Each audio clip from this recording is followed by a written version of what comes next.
Luke 19, starting in verse 1. Then Jesus entered and passed through Jericho. Anybody else in here like me, just you were raised in church, drugged to church all the time? You've been in bukus of church? Okay, plenty of hands. Now, if you grew up at all in the kind of church I grew up in, that means you spent a lot of time in Sunday school. A lot of time in Sunday school. And whenever you read this text, the first thing we discover is that Jesus is passing through a place called Jericho.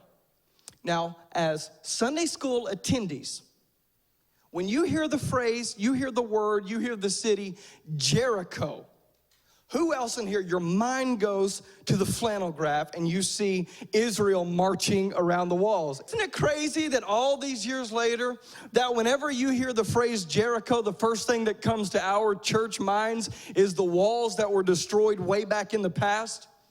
Isn't it funny that we immediately go back to the glorious victory way back when?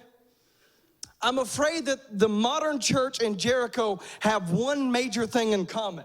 We are known for the walls that we once knocked down. We are known as the ones that were able to be crucial in the ending of slavery way back when. We're known as the ones that had the great healing revivals back in the day where A.A. Allen and Jack Coe, and praise God for all these amazing revivals. We're known as those that were instrumental in raising children up with an education. The church has always been at the forefront of helping humanity. Always, always, always. That's what the church has done. However, our greatest accomplishments seem, as Jericho, to be nothing more than a nice history lesson from way back then. But I've come to remind the church this morning, we are not called to be history teachers talking about the walls that we knocked down in our past. We are called to be history makers that knocks down walls here